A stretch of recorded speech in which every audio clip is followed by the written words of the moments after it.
우리에게 주시는 하나님 말씀 베드로전서 3장 13절부터 22절까지 제가 가진 신약성경 380쪽에 있습니다. 베드로전서 3장 13절부터 22절까지 우리 한 절씩 교독하도록 하겠습니다. 제가 먼저 읽을게요. 또 너희가 열심으로 선을 행하면 누가 너희를 해하리요.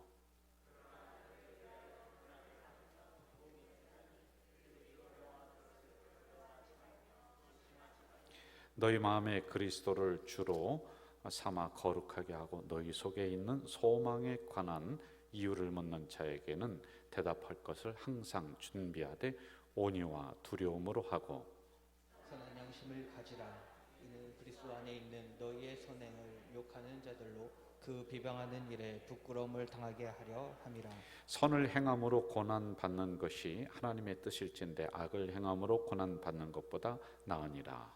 그리스도께서도 단번에 죄를 위하여 죽으사 의인으로서 불의한 자를 대신하셨으니 이는 우리를 하나님 앞으로 인도하려 하심이라. 육체로는 죽임을 당하시고 영으로는 살리심을 받으셨으니 그가 또한 영으로 가서 옥에 있는 영들에게 선포하시니라. 방주를 준비할 동안 하나님이 오래 참고 기다리실 때에 복종하지 아니하던 자들이라. 방주에서 물로 말미암아 구원을 얻은 자가 몇 명뿐이니 겨우 8명이라. 물은 예수 그리스도께서 부활하심으로 말미암아 이제 너희를 구원하는 편이 곧 세례라. 이는 육체의 더러운 것을 제하여 버림이 아니요 하나님을 향한 선한 양심의 간구니라.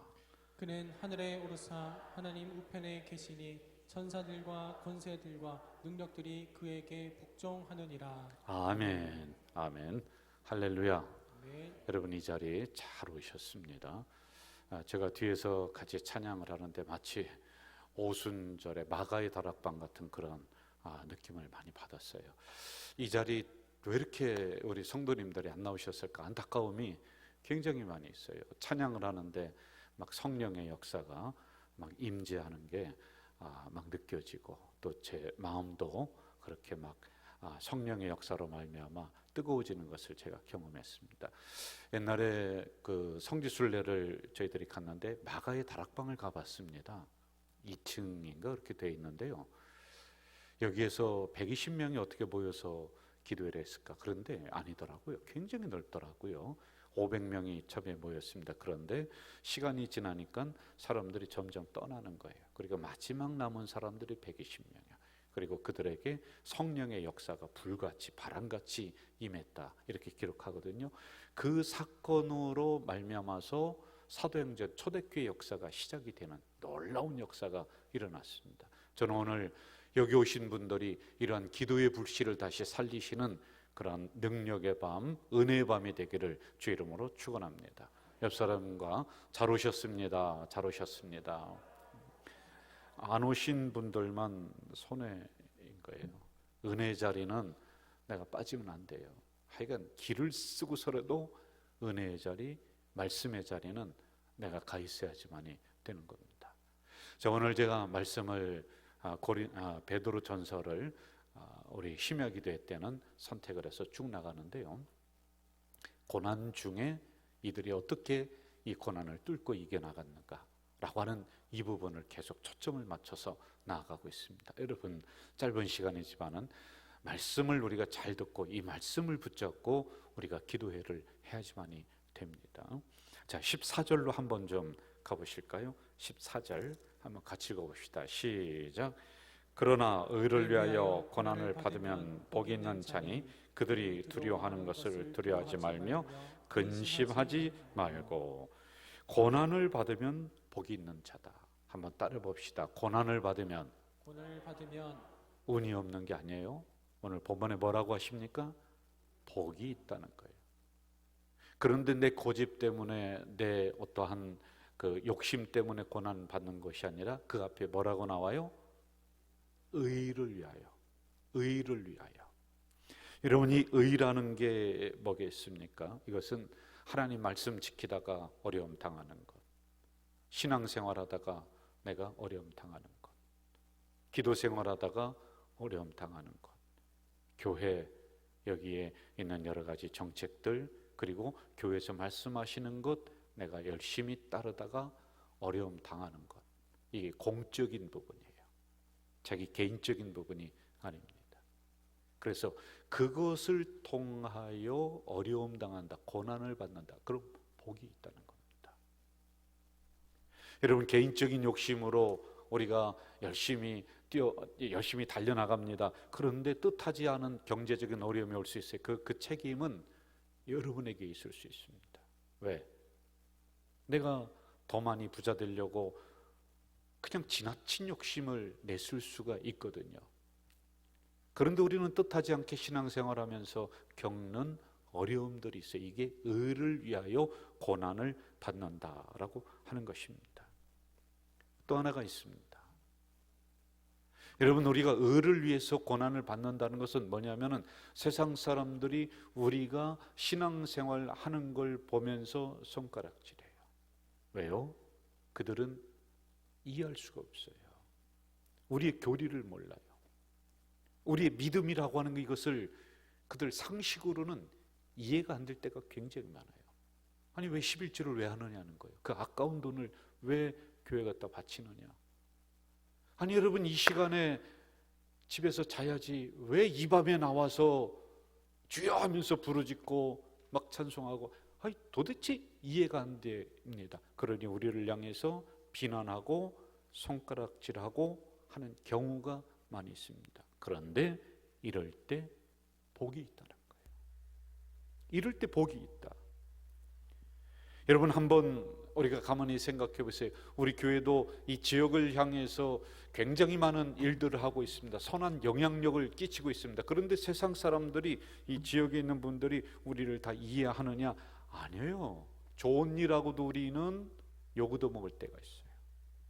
예수 믿다가 안 믿는 사람에게 비난받을 때 있어요. 아니, 어쩌면은 예수 믿으면서 믿는 사람들에게도 서로 비난받고 고난이 올 때가 있다. 그런데 그럴 때 그게 복이라는 것입니다.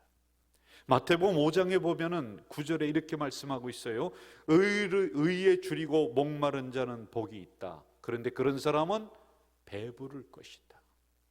다시 제가 읽어드려요. 의에 줄이고 목마른 사람은 복이 있다. 그들이 배부를 것이다. 그런데 10절에서는 또 뭐라고 말씀하시냐면, 의를 위하여 박해를 받는 자는 복이 있다. 천국이 그들의 것이다. 두 가지 얘기해 줘요. 여러분, 배부를 것이다라고 하는 것은 현세적인 거예요. 현실적인 거예요.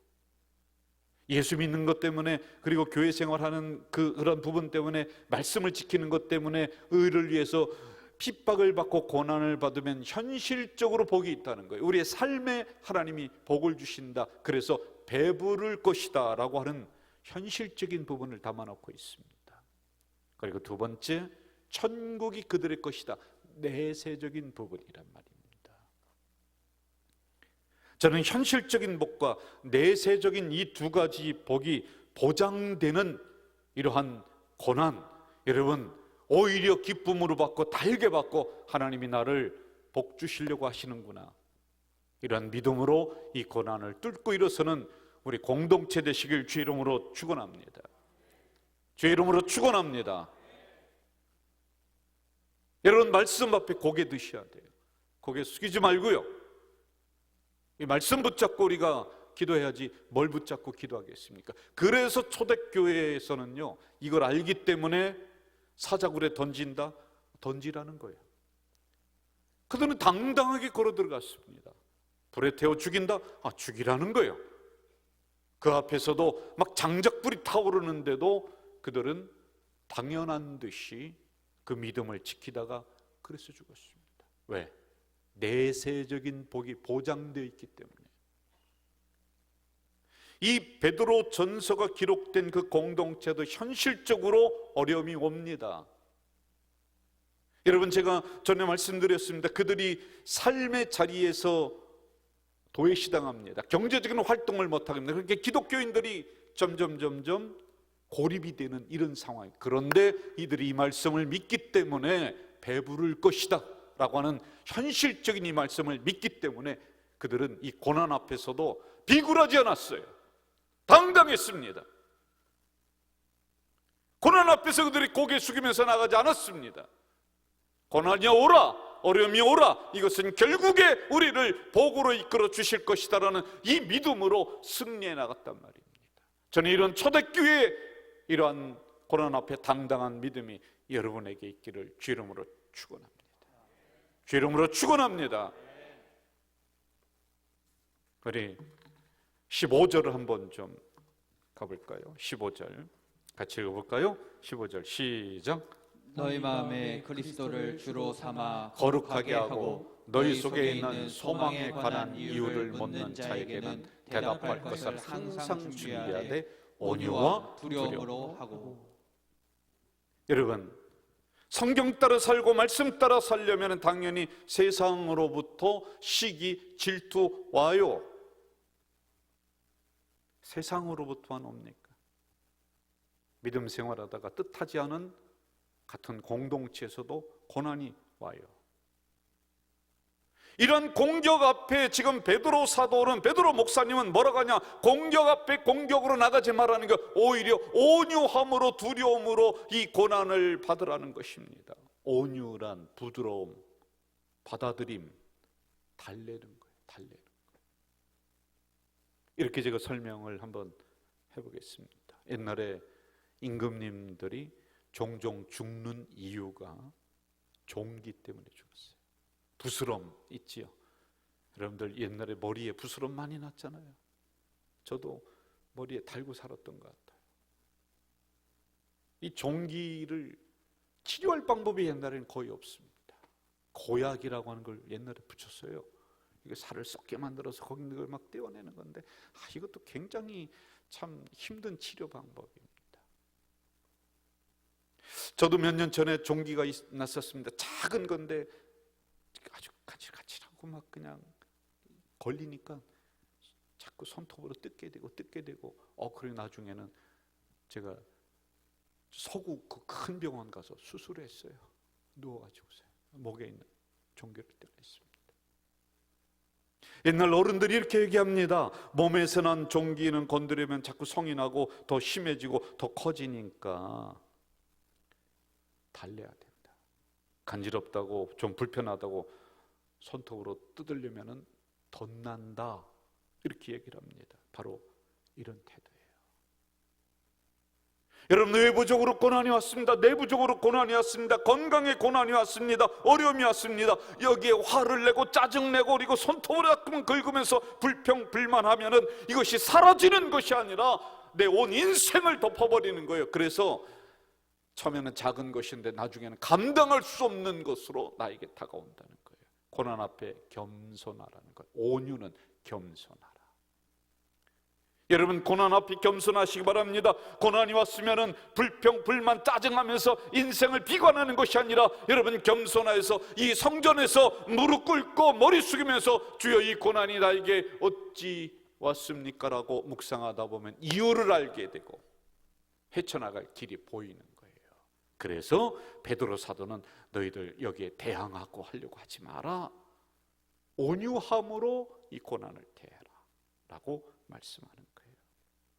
저는 우리 가족 공동체 성도들이 삶의 현장에서 이런 저런 어려움들이 있을 줄 압니다. 여러분, 그 고난을 맞서지 말라는 게 아니에요. 이 앞에 불평 불만하며 자꾸 손톱으로 뜯지 말라는 것이에요. 이게 내 인생에 왜 왔느냐라고 원망하지 말라는 것이에요. 그 앞에 온유함으로 겸손함으로 무릎 꿇어 기도한다면 하나님이 이 고난을 뛰어넘을 지혜와 믿음과 길을 주실 줄 믿습니다. 마지막 18절로 가봐요. 또 한 방법을 가르쳐주고 있습니다. 18절 시작. 그리스도께서 단번에 죄를 위하여 죽으사 의인으로 불의한 자를 대신하셨으니, 여기까지만 합시다. 단번에 죄를 위하여 십자가에 죽으셨다.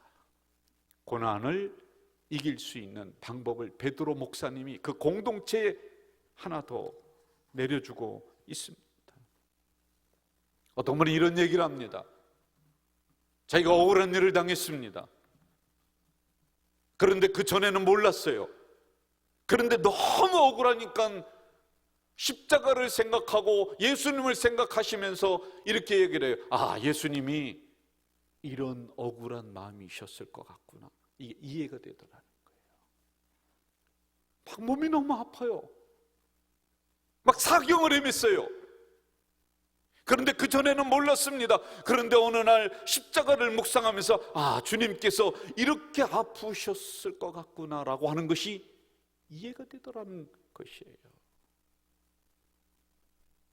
주님께서 십자가를 지셨듯이 그 고난을 짊어지고 참고 골고다 언덕길을 올라가라, 결국에는 죽음으로 끝나는 것이 아니라 죽음의 권세를 이기시고 무덤문을 여시고 다시 부활하여 나왔듯이 이러한 역사가 일어난다라고 하는 것을 이 베드로 사도가, 목사님이 이 안에 담아놓고 있어요. 저는 오늘 이 기도의 자리에 오셔서 여러분의 개인적인 고난, 외부에서 오는 고난, 내부적인 고난, 이거 내려놓고 기도할 때 이 십자가의 원리를 적용할 때 무덤으로 끝나는 것이 아니라 무덤문이 열리는 부활의 역사, 해결의 역사가 지금 즉시 역전되는 역사가 일어날 줄 믿습니다.